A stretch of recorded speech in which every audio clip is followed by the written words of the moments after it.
En las últimas semanas, el Patronato para las Causas de los Santos en Honduras les ha enviado algunos audios con favores y anécdotas de algunos modelos actuales a seguir. El día de hoy tenemos el gusto de presentarles a Guadalupe Ortiz de Landázuri, hija de Laura Busca y Eduardo Ortiz de Landázuri, de quienes se encuentra abierto el proceso de canonización. Queremos agradecerle mucho el tiempo que nos dedica, le tenemos mucho cariño a sus padres y nos sentimos dichosos de poder aprender algo de ellos. Entonces, muchas gracias por acompañarnos. Bueno, muchas gracias a vosotros. Entonces, comienzo con la primera pregunta. Sí. Primero nos gustaría que en pocas palabras nos contara quiénes eran sus padres y si nos puede contar cómo se conocieron y decidieron casarse. Es un poco larga la pregunta, pero bueno, mis padres se conocieron en Madrid. Ninguno de los dos era de Madrid. Mi padre era de Segovia, es una ciudad relativamente cercana a Madrid, y mi madre era de un pueblo del País Vasco, de Zumárraga, se llama el pueblo, que quedaba a 500 kilómetros de Madrid. Estamos hablando de los años 30, 1930, quiere decir. Con lo cual, esto era bastante distancia. Lo que les unió desde que se conocieron era la cuestión profesional. O sea, mi padre había acabado la carrera de medicina y mi madre estaba acabando farmacia. Había ido a Madrid porque era la única ciudad en España donde se podía estudiar farmacia. Era de las pocas mujeres que estaban estudiando en la universidad en ese momento y coincidieron en el momento en que los dos, bueno, mi padre antes, pero después mi madre, acabaron la carrera y coincidieron en el hospital que se llamaba entonces de infecciosos, es un nombre un poco feo, ¿no? Hospital de infecciosos, que también se llamaba Hospital del Rey. A alguno a lo mejor les suena esto del Hospital del Rey. Mi madre estaba en el laboratorio y mi padre era médico y estaba atendiendo a enfermos en una sala y los dos estaban haciendo, cada uno por su cuenta, la tesis doctoral. O sea que profesionalmente les unía una carrera universitaria, una pasión por la ciencia, la investigación, los dos, y bueno, pues que eran jóvenes y entonces tampoco había tanta gente joven en el hospital y se conocieron enseguida, ¿no? Esto a nivel profesional, digamos, ¿no? También tenían una beca de investigación los dos y bueno, cuando ya se empezaron a conocer más y tal, coincidían también en que los dos estaban pasando una crisis espiritual muy seria. Estamos hablando de unos momentos muy duros en España, porque es antes de la guerra civil todo esto, y había pues muchas inquietudes, había mucho jaleo, no sé si utilizan esta palabra jaleo, pero bueno, muchos movimientos, muchos ataques a la iglesia.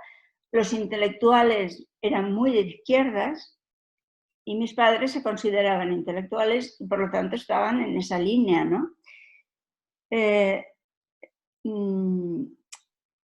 La situación de la mujer en España en esa época, pues bueno, ya se la imaginan porque me imagino que por allá también debe ser parecido, ¿no? O sea, pocas mujeres llegaban a la universidad, pocas mujeres se iban de su pueblo, como hizo mi madre, ¿no? Y se fue a 500 kilómetros. Y vivieron esos años previos a la guerra con, digo, una grave crisis espiritual, los dos. Quizá mi padre más que mi madre. Además, a mi padre se le agravó el asunto porque a su padre, o sea, a mi abuelo, que era militar, lo mataron al iniciar la guerra, lo mataron, lo fusilaron y mi padre intentó salvarlo, pero no pudo. Entonces ahí, en esa muerte de mi abuelo, empezó la recuperación de mi padre, la vuelta a la fe que le llevó unos cuantos años. Y mi madre, pues allí seguía, ¿no? Entonces, el matrimonio en realidad se rompió. O sea, empezaron a salir, ¿no? Como se hacía entonces, ¿no? De una manera pues paulatina y tal. y ya más o menos se comprometieron. Pero cuando ya estalló la guerra y pasaron unos cuantos meses, mi padre un día en un tranvía le dijo a mi madre, sin muchas explicaciones, que rompía el compromiso, que rompía con ella, ¿no? Que rompía. Mi madre se llevó un disgusto, como es natural, pero mi madre era muy discreta, tampoco preguntó mucho. Se imaginó que tenía algo que ver con esa crisis, ¿no?, de fe que mucha gente estaba pasando en esos momentos, ¿no? Entonces, cuando sucedió eso, que ya te digo que ya había empezado la guerra, ya habían pasado unos cuantos meses, mi madre, claro, ya no tenía mucho sentido estar en Madrid porque estaban en guerra. Madrid era una ciudad que estaba sitiada y por lo tanto pues no había alimentos, o sea, una situación de guerra tremenda, ¿no? Entonces mi madre, al romper, mi padre de esta manera, pues decidió volverse a su pueblo, ¿eh? Claro, la decisión de mi padre de romper fue arriesgada en el sentido de que él sabía, como ahora os explicaré, pues que mi madre se iría a su pueblo, ¿no? Y entonces, por lo tanto, o sea, no tenía ninguna seguridad de si la podría recuperar, ¿no? Bueno, total que esta fue la decisión de mi padre, rompieron, mi madre se volvió a su pueblo y con la suerte, digamos, que al llegar a su pueblo, su padre, o sea, mi otro abuelo, había cogido una pulmonía y murió, porque las pulmonías en ese momento eran tremendas, murió al cabo de unos días de haber llegado ella. O sea que llegó para asistir un poco a su padre en el momento de la muerte. Bueno, ella también era la pequeña de 5 hermanos, o 6 hermanos, 6 hermanos. O sea que había más gente, quiero decir, alrededor, pero bueno, ella llevaba unos años fuera y esto le ayudó, ¿no? Entonces, cuando acabó la guerra, en el 39, acabó la guerra, mi padre pasó por un proceso que se llamaba de depuración. Porque claro, él no había ido al frente porque era médico y entonces estaba en el hospital, porque en una guerra los hospitales son muy importantes, ¿no? Están entrando heridos continuamente, ¿no? Entonces él estaba en el hospital, pero claro, estaba en el hospital de una ciudad que fue una ciudad que perdió la guerra, con lo cual a él se le consideró colaborador, ¿no?, por parte de los nacionales, colaborador con los republicanos, ¿no? Entonces, por eso pasó un proceso de depuración. Entonces, cuando ya pasó todo esto, acabó la guerra, pasó el proceso de depuración, él, sin avisar, se presentó en el pueblo de mi madre, ¿no? Se presentó en el pueblo de mi madre para intentar recuperar, ¿no?, la relación. Y entonces le confesó a mi madre que en aquel tranvía, en aquella conversación, él no es que quisiera cortar la relación, sino que lo que quería es que mi madre se fuera de la guerra, se fuera de la ciudad y salvarla y que se fuera a su pueblo, pero para no decírselo así, porque sabía que mi madre también era independiente y pues valiente y tal, a lo mejor se hubiera quedado, pues lo hizo de esta manera. Ya digo, fue una decisión arriesgada. Entonces ya a partir de ese momento pues ya se empezaron a ver más y ya al cabo, en el año 41, o sea que pasó muy poco, un año más o menos, ya se casaron. Este es un poco o sea, bueno, el romance, digamos, es mucho más largo, pero no lo voy a contar porque estaríamos aquí mucho rato y tú tienes muchas preguntas. Okay. Bueno, no sé si te he contestado, sí, ¿no? Sí, sí, perfecto, perfecto. Muchas gracias. No, a vosotros. En el ambiente familiar en el que crecieron, nos gustaría que nos contara cómo les enseñaban sus padres los temas de fe, sin que sintieran ustedes que fuese esto algo impuesto. Sí, es bonito recordarlo porque ellos vivían la fe ya cuando, claro, ya pasó todo este proceso de que estaban alejados de la fe y ya se acercaron a Dios y todo esto, ¿no? Pues vivían la fe con mucha naturalidad, ¿no? O sea, yo creo que ellos estaban convencidos de que lo importante era el ejemplo, ¿no?, más que las prácticas, ¿eh? Y de hecho, en mi familia, y luego cuando ya murieron mis padres y a veces nos reunimos los hermanos y recordamos cosas, pues no recordamos prácticas religiosas en mi familia, excepto los domingos íbamos a misa, los sábados se cantaba la salve, porque a mi madre le gustaba mucho cantar, delante de una imagen de la Virgen, se bendecía la mesa, o sea, poca cosa más. Y bueno, sí, sabíamos que ellos iban a misa cada día y sabíamos que íbamos, porque lo veíamos, ¿no? Que rezaban el rosario, por ejemplo, pero la verdad es que con el trabajo que tenía mi padre, pues rezaban el rosario muy tarde, por la noche. Entonces nosotros ya estábamos durmiendo. Si un día te querías añadir al rosario, pues te añadías, pero por supuesto ni nunca nos dijeron a nadie, ¿no? Reza el rosario, ven, no, ¿eh? No, o sea, y luego ya, o sea, cuando ya llegabas a una edad, pues, no sé, cercana a la adolescencia, que ya tenías tus amistades y tal, pues tú ya ibas con tus amigos a misa, no, o sea, el ir a misa con mis padres no era una cosa, ni los domingos, no era una cosa, era cuando éramos pequeños, pero luego ya, pues, cada uno seguía su vida, ¿no? No, en este sentido, no, yo creo que no nos sentíamos en ningún momento pues, con algo que se impusiera, ¿no? Entonces ellos yo creo que se preocuparon más, bueno, esto son un poco reflexiones, ¿no? Se preocuparon más de la formación de la conciencia que de prácticas, que de hechos concretos, ¿no? Formación de la conciencia, o sea, nos decían, tú haz lo que creas que tienes que hacer, ¿no? Yo a veces, alguna vez, por ejemplo, le preguntaba a mi madre o a mi padre, ¿qué hago? ¿Tú qué crees que tienes que hacer? O sea, era un poco el rebote, ¿no? O sea, no, tú, haz lo que tú creas, lo que tú pienses que tienes que hacer, ¿no? O sea, nunca había soluciones cerradas, ¿no? Es decir, tienes que hacer esto, no. O sea, tenían un gran sentido de la libertad, ¿no? Quizá porque ellos también la habían vivido de jóvenes, ¿no? Después les veíamos pues muy alegres, ¿no? Con mucho empuje, con mucha confianza en la gracia de Dios. Yo recuerdo una conversación con mi madre, por ejemplo, con esto a lo mejor puede salir otra pregunta, pero es igual, con mi madre que me dijo, mira, es que los hijos no son nuestros, los hijos no son nuestros.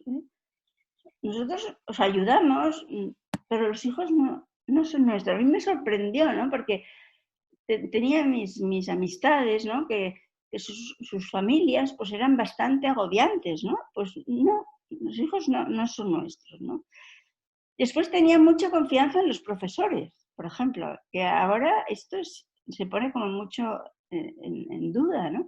Tenía mucha confianza en los profesores, aunque yo creo que en la distancia ellos estaban pendientes, ¿no? De si pasaba alguna cosa, pero en la distancia, y confiaban mucho en que nosotros fuéramos sinceros, en que si teníamos un problema lo dijéramos, no sé, no estaban encima nuestro.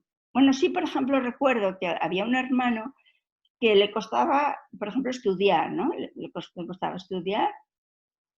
Entonces, con este, o sea, con este las soluciones fueron diferentes, o sea, por ejemplo, con este, pues mi padre a veces se quedaba por la noche para que acabara bien las cosas de matemáticas o para los deberes y tal. Ahora, a los demás no, si no tenías problemas, pues no sé,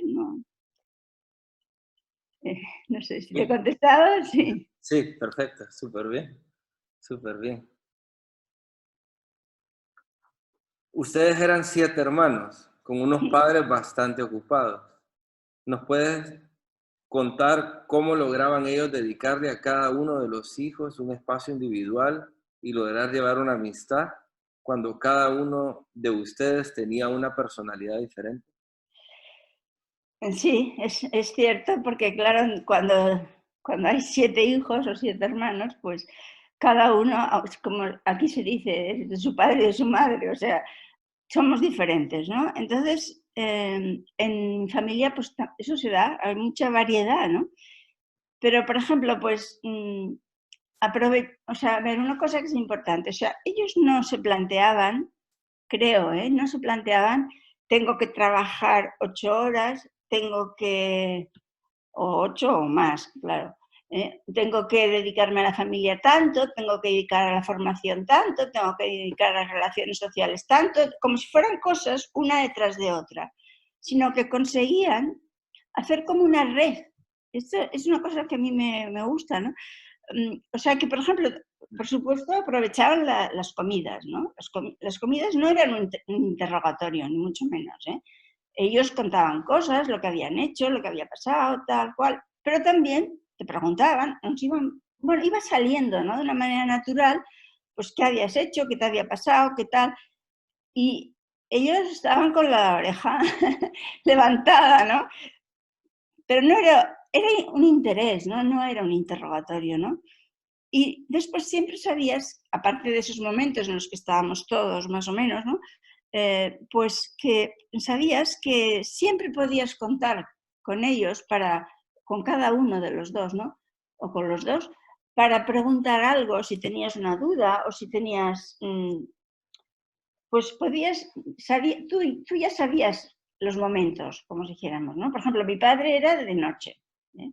Porque como estaba todo el día afuera y los enfermos, tal, pues muchas veces era de noche. Mi madre era más fácil, ahora lo explicaré, era más fácil, pero estaban asequibles, o sea, no sé, es un poco,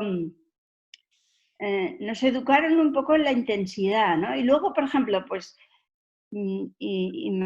imagínense, ¿no? Mi padre tenía que ir, a veces le llamaban a las 10 de la noche, ¿no? Hay un enfermo. Pues a veces si te cogía por el pasillo y todavía no estabas en la cama, pues ¿me acompañas? Entonces, o sea, como si dijéramos, hacía dos cosas a la vez, ¿no? Iba a ver al enfermo, pero por el camino podías hablar con él y él podía hablar contigo. Y a lo mejor pues pasabas por delante de un sitio que había un sagrario y a lo mejor decía, mira, aquí podemos hacer una comunión espiritual. O sea, esa idea de red, ¿no? De pulpo un poco, ¿no? De hacer de todo un poco, ¿no? De todo un poco a la vez, ¿no? Y luego, por ejemplo, sus amistades, pues las hacían amistades nuestras también. O sea, no eran mundos separados, la familia y las amistades, no, es que estaba todo unido, ¿no? Siempre querían que las amistades vinieran a casa, que muchas veces eran amistades, otras veces eran colegas de trabajo, otras veces eran familia, ¿eh? Y entonces, siempre venir a casa. Y mi padre, por ejemplo, eso lo tenía apuntado para otro sitio, pero es igual, les decía a sus amigos, es que quiero que conozcáis a Laurita, porque Laurita era mi madre, quiero que conozcáis a Laurita, ¿no?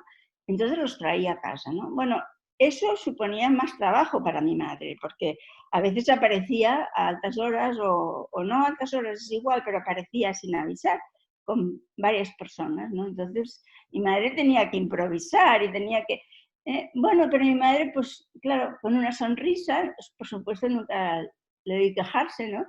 Una sonrisa y venga, y allí y entonces conseguía eso que te decía, ¿no? De que los amigos de mis padres eran nuestros amigos. Y tú te sentías importante también, ¿no? Porque eras amiga de un catedrático. Es que, y bueno, ya conocías también a sus hijos y siempre intentaron, siempre que pudieron, hubo algunos momentos que no pudieron, pero siempre que pudieron, tener una casa grande, no porque nosotros fuéramos muchos, sino porque venía gente. O sea, aquella casa no paraba, venía gente, ¿no? Y entonces, y a ellos eso les gustaba. A lo mejor no hacían vacaciones, ¿eh? Habitualmente no hacían vacaciones, ¿eh? Yo recuerdo 2 o 3 veces en su vida, ¿eh? Para dar vacaciones de 4 días, ¿eh? Por supuesto no hubo viaje de bodas, eso para empezar, ¿no? Pero bueno, también porque el momento era después de la guerra, bueno, todo muy tremendo, ¿no? Pero bueno, o sea que con ese entusiasmo, ¿no? Que tenían, pues te involucraban, ¿no? Te involucraban y entonces, pues, pues eso, ¿no? No y luego hacían otra cosa también, ¿no? Que tengo por aquí anotado, y es que tus triunfos eran sus triunfos. ¿Eh? Y a lo mejor eran triunfos muy pequeños, yo no estoy hablando de triunfos, no sé, enormes, ¿no? No, pues por ejemplo, te contaré un ejemplo, porque si no todo queda muy general, ¿no? Yo me apunté en una piscina, que era una piscina municipal, ¿eh? No era una piscina de un club, no, no, era una piscina municipal. Porque, bueno, porque me venía bien y tal, y hacer deporte y tal. Y me apunté a unos campeonatos. Bueno, total que gané, pero yo tenía 9 años. Yo tenía 9 años, o sea, era una ridiculez. Y cuando llegué a casa y dije que había ganado la competición, pues la fiesta duró una semana, o sea, pero la fiesta no fue pasteles, no, no, la fiesta fue el entusiasmo que había en la casa, ¿no? Porque yo había ganado un campeonato de natación de niñas infantiles, o sea que no tenía más importancia, ¿no? Pero o si hacías una excursión y la habías acabado, habías llegado al final, pues también, ¿no? Ahora, al día siguiente ibas a clase, eso por supuesto, si estabas cansada, pues estaba igual, ¿no?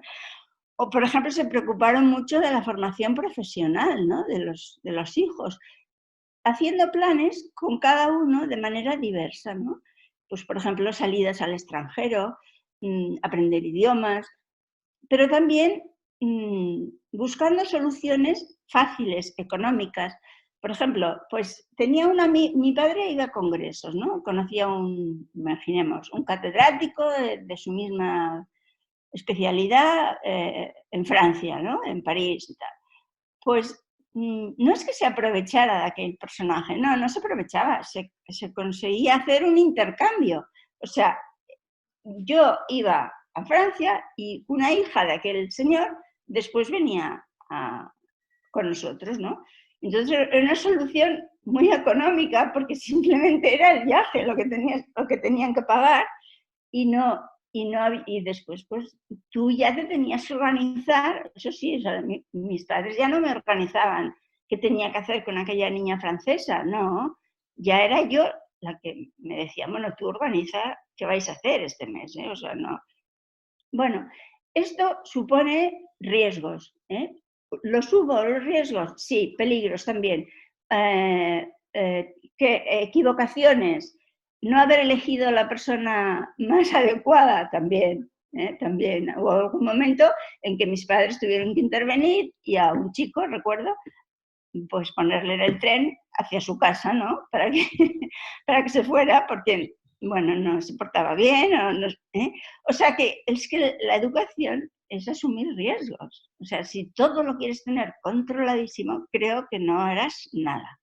Bueno, entonces, luego teníamos un hermano que estaba enfermo, un hermano, Eduardito, se ha muerto ahora hace poco, o sea, ha vivido muchísimo, pensábamos que no viviría, pues ha vivido muchísimo.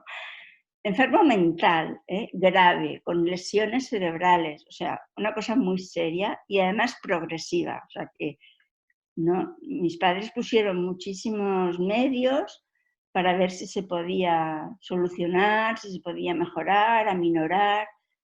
No, no, no se consiguió, ¿no? O sea que con cada uno tenían que hacer un poco, pues eso, pero ya digo, a veces las cosas no salían bien, ¿no? Otras veces sí, ¿no? A veces tú, por ejemplo, a nosotros, a veces, en mi caso, yo le preguntaba algo a mi padre, ¿no? No sé qué estudiar, por ejemplo, ya un poco más mayores, ¿no? No sé qué estudiar, si hacer esto o lo otro. Yo era una persona más bien de letras, o sea, a él se le escapaba esto de las letras. Él era un científico y médico, ¿no? Y mi madre también era de esta. Entonces él te buscaba un amigo, ¿no? O sea, siempre buscaba como una solución, ¿no? Mira, pues conozco a fulano de tal que sabe muchísimo de eso, escríbele de mi parte. O sea, no escribía él, no, escríbele tú, yo le escribía, mira, no sé qué hacer, te escribo de parte de mi padre. Bueno, o sea, esta cosa, ¿no?, de conseguir que sus amigos fueran nuestros amigos, ¿no? Y esto a ellos también les daba mucha seguridad, ¿no? Porque sabían que en un momento determinado podíamos pedir consejo a muchas personas, ¿no? Nos enseñaban, ¿no?, de esta manera, pues a ser fuertes, ¿no? A espabilarte, ¿no? A moverte, ¿no? Bueno, ya, creo que te he contestado. Más que contestada la pregunta. Muchísimas gracias. De nada. Sus padres tenían muchas amistades, como nos acaba de decir. Sí, ¿Recuerda que de alguna anécdota de cómo sus padres aconsejaban a otras familias que podían estar pasando por un momento familiar difícil? sí, he hablado de este hermano que tengo, bueno, que tenía enfermo mental, ¿no?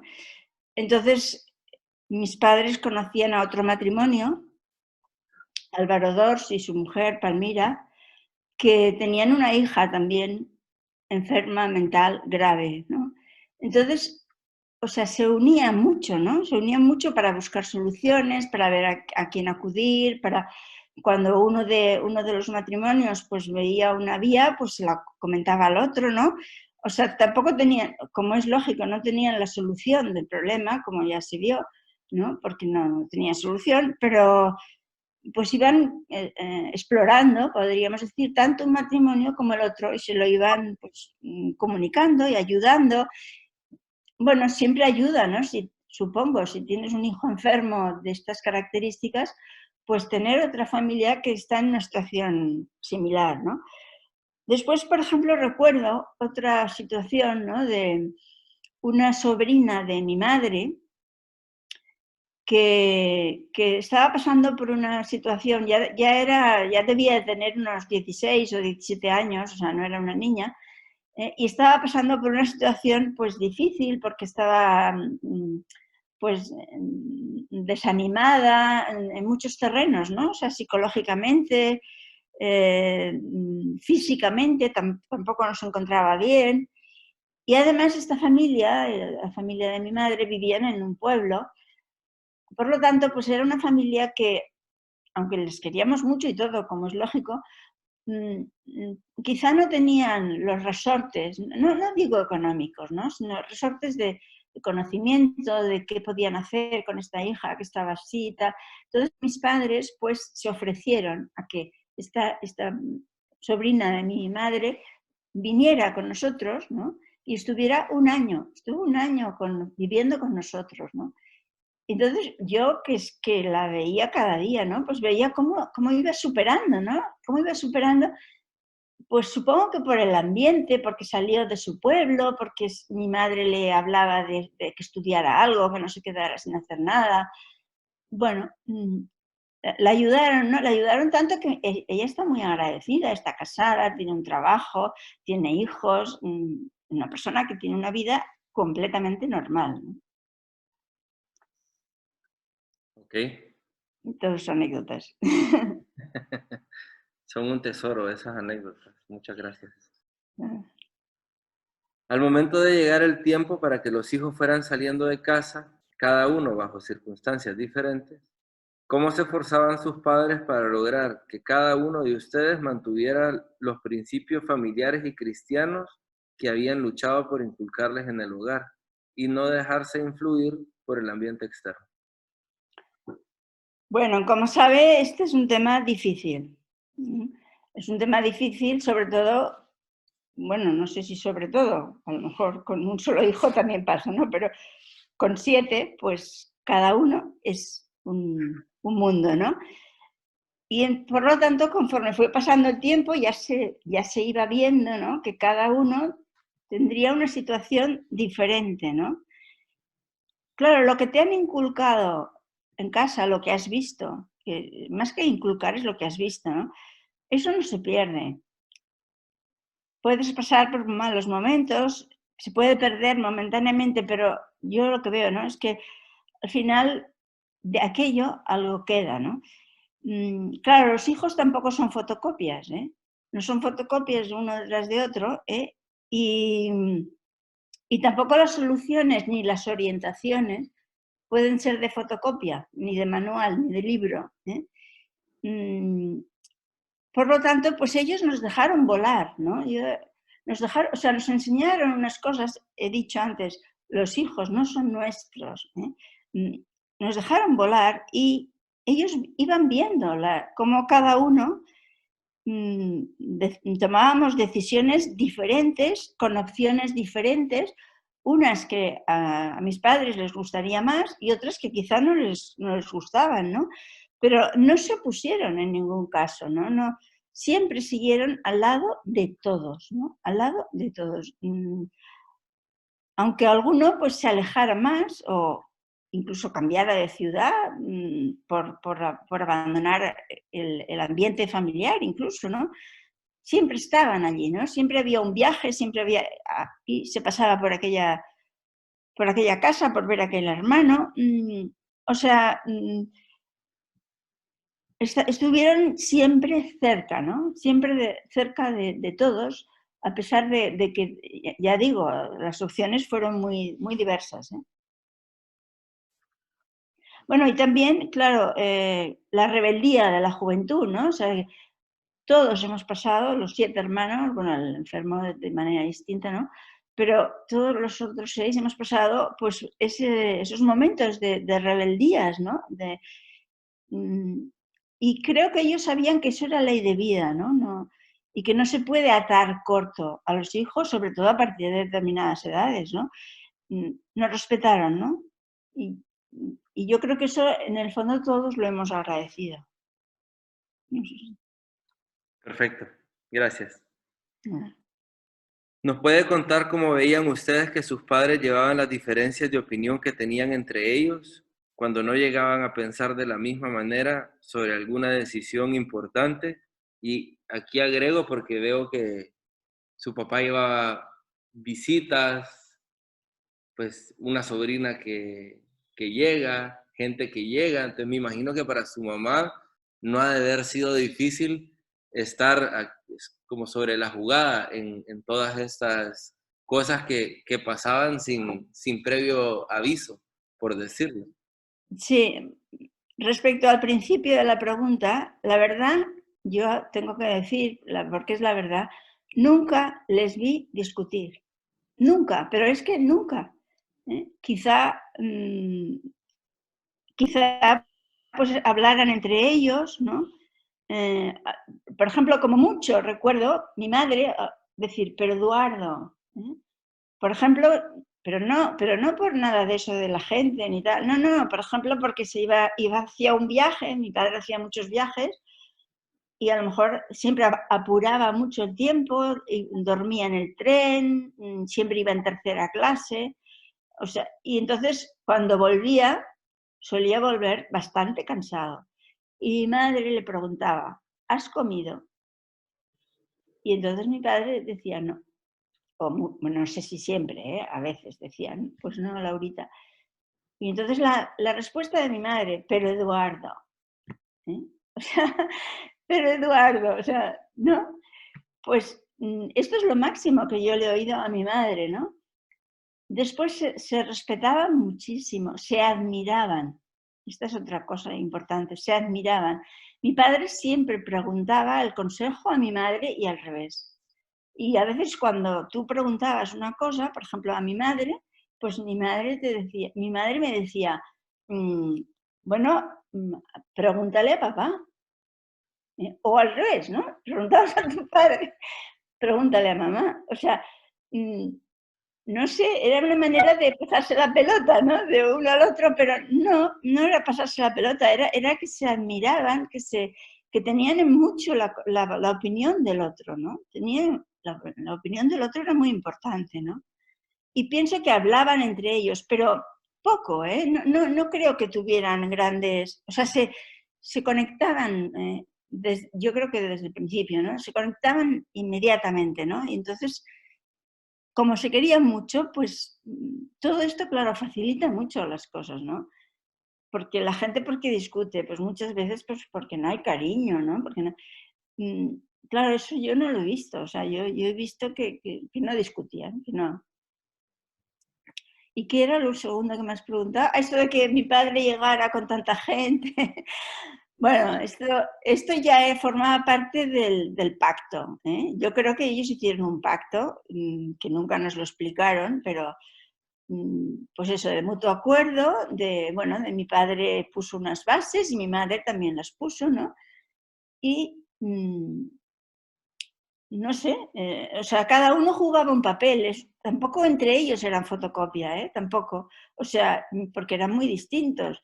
Mi padre era una persona muy animada, entusiasta, que, como diría, pues que extrovertida. Bueno, hay gente que dice que era ingenuo, yo no creo que fuera ingenuo, pero bueno, hacía a veces, se hacía pasar por ingenuo, pero no era ingenuo.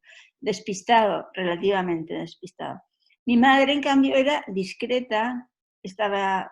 También hay otra cosa importante que hay que señalar, es que yo he explicado al principio que tanto mi padre como mi madre tenían una vocación científica, profesional, tal. Pero mi madre llegó un momento, bueno, tuvo una caída muy seria, y se hizo pues un daño irreparable en la columna. Tan irreparable que tuvo que dejar muchas cosas y dedicarse más a la familia, ¿no? Pero ella seguía con su mentalidad, digamos, profesional, investigadora, leía muchísimo.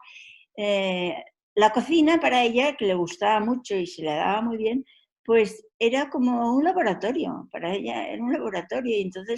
Y a veces, por ejemplo, tenía que hacer reposo, entonces hacía reposo, estaba en la cama, se levantaba, iba a la cocina, ponía el fuego, ponía no sé qué, se volvía a la cama, a los 5 minutos se volvía a levantar, daba la vuelta a aquella comida, se volvía a la cama, a cabo de 5 minutos se volvía a levantar. O sea, ella se tuvo que adaptar, digamos, a esta situación, ¿no? Que bueno, en muchos matrimonios pasa, ¿no? O sea, que claro, la cruz llega, ¿no? O sea, a lo mejor cuando piensas que en el momento del enamoramiento todo es tan fantástico, sí, pero en algún momento pues llegan las cruces, ¿no? Pues de una manera o de otra, de manera de un hijo enfermo, manera de la madre pues que tiene esta limitación tan fuerte. Entonces llegaron a unos pactos, ¿no? A unos pactos que uno sabía que el otro era de esta manera determinada, ¿no? Y lo aceptaba de esta manera, ¿no? Y mi madre, como tenía esa capacidad investigadora o científica y tal, pues ya sabía que tenía que tener pues comida suficiente como para que viniera un batallón, ¿no? O sea, y que no pasaba nada, y que si había que hacer una tortilla de patatas, pues se hacía una tortilla de patatas y que no.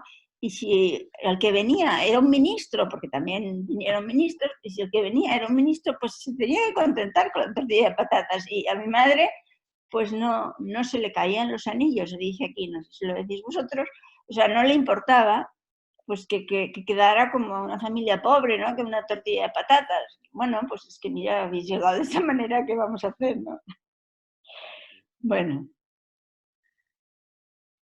Con 44 años de matrimonio, ¿cómo vieron ustedes que demostraban sus padres el cariño entre ellos? ¿Qué detalles tenían?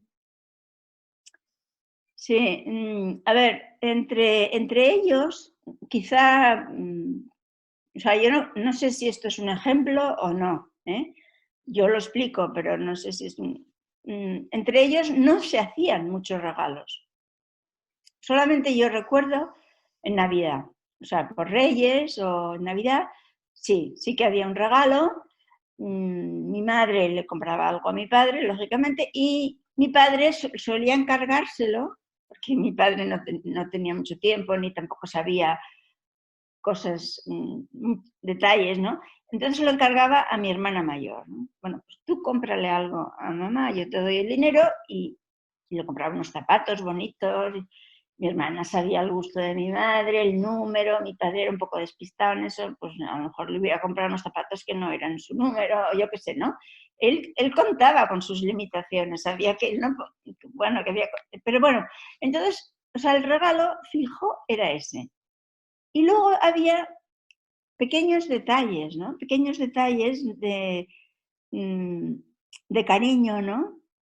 Mm, Como por ejemplo, mi padre nunca llevaba las llaves de la casa porque pensaba que las iba a perder. O sea, en este sentido se conocía mucho a sí mismo, ¿no? Y pensaba que las iba a perder, pues no llevaba las llaves y sabía que en casa siempre había alguien, ¿no? Por tanto, pues es cuestión de llamar al timbre y ya está. Entonces él llamaba al timbre, ¿no? Entonces los hermanos que estábamos en casa en ese momento, ya sabíamos que era mi padre el que llegaba en ese momento, acudíamos a la puerta, ¿no? A abrir la puerta. Y mi madre, ya he contado, a veces estaba a lo mejor en la cocina, o a veces estaba haciendo reposo. Entonces mi padre, en cuanto entraba, un poco abriéndose entre la jungla, ¿no? ¿Dónde estás, Laurita? Lo primero, ¿dónde estás, Laurita? O si no, tú que le habías abierto la puerta, o no, primero, ¿dónde estás, Laurita? ¿No? Y mi madre a veces contestaba, o cuando se iba, ¿a dónde vas, caballero andante? Bueno, eso es una cosa un poco del Quijote, ¿no? ¿A dónde vas, caballero andante? ¿Eh? Por ejemplo, mi madre le reponía los bolsillos, o sea, porque mi padre a veces no llevaba dinero, o sea, porque formaba parte de su despiste, ¿no? A lo mejor se iba a la calle rápido y se iba sin dinero, y entonces mi madre decía, hombre, no puede ser, si tienes que coger un taxi, si pasa algo. Y entonces le revisaba las chaquetas, ¿no? Y le ponía dinero, porque la economía en mi familia la llevaba mi madre, no la llevaba mi padre. Mm. Bueno, después de eso que contar, ¿no? Que quería que sus compañeros, mi padre, conocieran a mi madre, ¿no? Y después, por ejemplo, siempre le alababa las comidas a mi madre, ¿no? O sea, no daba, por supuesto, que el lomo de cerdo, que era una cosa típica de mi familia, era buenísimo, ¿no? Es que cada vez que salía el lomo de cerdo, pues había un elogio para el lomo de cerdo, ¿no? Y a veces le decía en broma, ¿no? Y porque se hacían muchas bromas, ¿no? Laurita, nos hemos equivocado. Teníamos que haber puesto un restaurante, ¿no? O sea, no dedicarnos a la medicina, no, un restaurante porque nos hubiéramos forrado, nos hubiéramos hecho de oro, ¿eh? Eh, o sea bueno, pues eso, ¿no? Son detalles pequeños, ¿no? Después, por ejemplo, yo guardo, porque hice una foto, bueno, porque hice una foto, pero porque lo guardó mi madre, si no, no lo tendría, ¿no? Mi padre era muy amigo, a esto ahora ya no se lleva, ¿no? De poner telegramas, ¿eh? Entonces, pues cuando llegaba a un sitio ponía un telegrama que ya había llegado. Cuando iba o a mí, que estaba allá afuera, o al otro, nos ponía telegramas o enviaba tarjetas, por ejemplo, ¿no? También en sus viajes, pues te enviaba una tarjeta, ¿no? Bueno, pues, por ejemplo, yo guardo un telegrama que, bueno, yo guardo una fotocopia, ¿eh? No es, que si quieres te puedo mandar la foto. Pero bueno, ya conseguí, porque esto de los telegramas no te creas que es tan fácil, conseguí a través de una persona que había trabajado en correos que me descifrara, ¿no? De cuándo era este telegrama. Barcelona, 17 de junio de 1967, a las 10:10 de la mañana, puso el telegrama. Entonces esto es un viaje que mi padre había hecho a Barcelona, lógicamente, este día. ¿Y qué pasaba ese día? Pues que ese día era el aniversario de bodas. Pero se habían casado el 41, ¿eh? O sea, habían pasado muchos años, y le mandó un telegrama. Y bueno, también la cosa de que mi madre lo guardó. O sea, que dices mutuamente, ¿no? O sea, mi madre lo guardó. Y tengo otra cosa, que no sé si la veis, pero bueno, si no te la envío, de un congreso en el que mi madre todavía le acompañaba a los congresos, ¿no? Que no me acuerdo, el sitio no sé dónde es, ¿eh? Pero estaban en la comida y entonces mi padre se debía estar aburriendo, bueno, no sé, y le puso durante la comida, bueno, esto que se hace a veces en los congresos, ¿no? Que no se pone a los matrimonios juntos, sino que un señor, una señora, un señor, una señora, bueno, total, que mi padre y mi madre estaban enfrente, pero no estaban al lado, ¿no?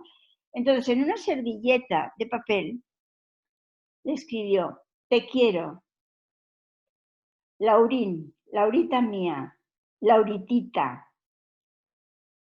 Y mi madre lo guardó, ¿eh? O sea que mutuamente es una cosa, esto no sé, de esto no sé la fecha, pero bueno, pues o sea, son detalles de cariño, ¿no? Yo creo que, bueno, y seguramente que si pensáramos más, pues saldrían más, pero bueno.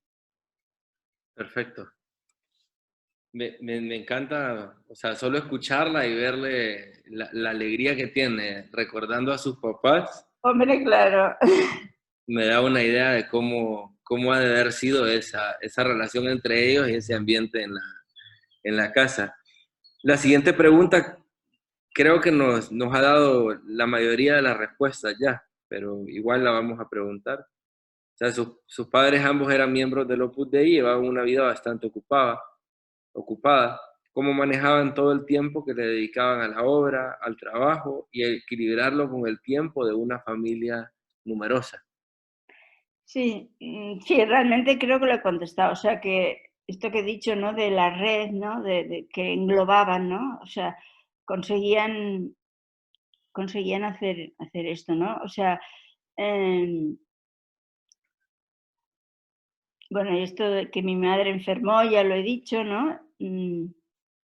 Entonces, mi madre enfermó, pero conservó el sentido del humor, ¿no? Por ejemplo, bueno, es normal, ¿no? Pero, y por ejemplo, ella estaba haciendo reposo y entonces por allí íbamos pasando los hermanos, los primos, los amigos, porque, claro, esto que he contado de que hacían que sus amigos fueran nuestros amigos, pues nosotros un poco lo copiábamos. Entonces, aparte de que lo copiábamos, también es verdad que una familia numerosa es muy atractiva para la gente, para tus propios amigos, ¿no? Entonces, también nosotros, o sea, los hermanos, traíamos amigos, ¿no? Entonces, pues venían y entonces mi madre, recuerdo una frase que le decía mucho, ¿no?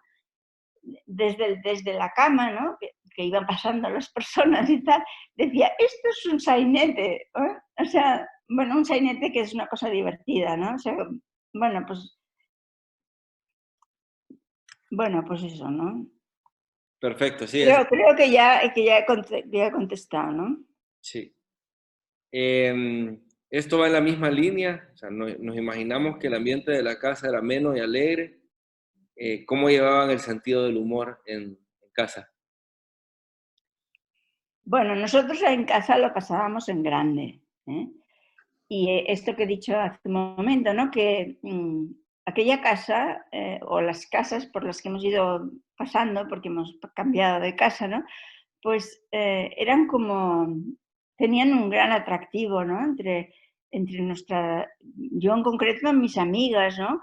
Pues, y no solamente mis amigas, a veces los hermanos de mis amigas, o sea, que ya, aquello, por ejemplo, tenía la hermana mayor, esta que he contado, que compraba los reyes para mi madre, pues por las noches también, a veces cuando tenía un examen, pues venía con sus amigas, ¿no? A preparar la noche anterior, a preparar el examen, ¿no? Era una excusa, porque o sea, a lo mejor empezaban a explicarse historias y no sé si estudiaban mucho, pero bueno. Y luego pues había anécdotas, yo creo que esto pasa en todas las familias, ¿no? Anécdotas que han pasado y que al final se les saca una chispa, ¿no? De humor, ¿no? Y entonces ya se queda, ¿te acuerdas cuando pasó no sé qué? ¿Te acuerdas? Y al final ya no, a lo mejor yo, como era pequeña, pues no me acordaba, pero ya lo habían contado tantas veces que... ¿eh? O sea, esto que hay pensadores que dicen que hay que elevar la anécdota a categoría, ¿no? Pues ellos tenían ese especial arte, ¿no? Que era la pequeña anécdota, ¿no? Que había pasado pues de una tontería, pues la elevaba a la categoría. Y entonces cuando, por ejemplo, mi hermano enfermo, Eduardito, tenía una crisis, ¿no? Tenía ataques de epilepsia casi cada día, ¿no? Pues claro, era una mucha tensión, porque teníamos que ir todos a ayudarle, a aguantarle. Luego a veces se ponía agresivo, se ponía en la puerta, no nos dejaba salir. Entonces eran momentos de tensión, ¿no? Entonces siempre había alguien, pero esto lo habían inculcado mis padres, ¿no? Que salía con alguna historia, ¿no? ¿Te acuerdas en Granada cuando no sé qué y no sé cuántos, ¿no? O sea, era un recurso, ¿no? Para romper un poco el estrés, ¿no? O la tensión del momento, ¿no? Ok, gracias. Y por último, en su opinión, ¿es posible que en la sociedad, en la sociedad actual, el matrimonio aspire a la santidad? ¿Cree que es más difícil para la familia de ahora llegar a ser santos? Claro, es una pregunta difícil, la verdad, de contestar, porque es verdad que las circunstancias han cambiado mucho, ¿no? Pero yo creo que si lo pensamos un poco, aunque las circunstancias hayan cambiado, el fondo no ha cambiado. Y con estos ingredientes que han ido saliendo, ¿no? De la relación entre ellos, ¿no? Pues, por supuesto que los matrimonios actuales eh, mm, tienen que seguir, o pueden, no es que tengan, ¿no? Como una obligación, pueden, ¿no? Aspirar a la santidad, ¿no? Porque ¿qué ingredientes son? ¿No? Son universales, ¿no? Pues es el amor, el pensar uno en el otro, el ir a una, ¿no? El amor a la libertad, también en cuanto a los hijos, ¿no? No querer atar corto, ¿no? Porque cuando quieres atar corto, al final la cuerda se rompe, ¿no? El optimismo y, bueno, por encima de todo, claro, contar con la gracia de Dios, ¿no? Si no cuenta, si un matrimonio cristiano no cuenta con la gracia de Dios, es muy difícil. Ahora, es difícil de todas maneras, pero yo pienso que también para ellos fue difícil, ¿no? Tuvieron que superar unas crisis de fe, tuvieron que superar una guerra, tuvieron que superar unas penurias económicas, unas penurias después que los hijos iban viniendo, ¿no? Y, bueno, pues los hijos no es que vengan solos así de, vienen porque tú quieres que vengan, ¿no? O sea, son dificultades y encima nace uno enfermo y no es el pequeño, o sea, después vinieron dos más, ¿no? Tuvieron dificultades, quizás son dificultades distintas, ¿no? Yo no digo que sean las mismas, ¿no? Pero bueno, con esos ingredientes que han salido, creo que se puede, creo que sí que se puede. ¿Sí? Perfecto. Muchísimas gracias. Bueno, Y por un montón de tiempo, porque nos dedicó un montón de tiempo. Muchas gracias. de nada. Bueno, yo es que me enrollo. Bueno, y eso que he cortado muchas cosas porque si no, podríamos seguir.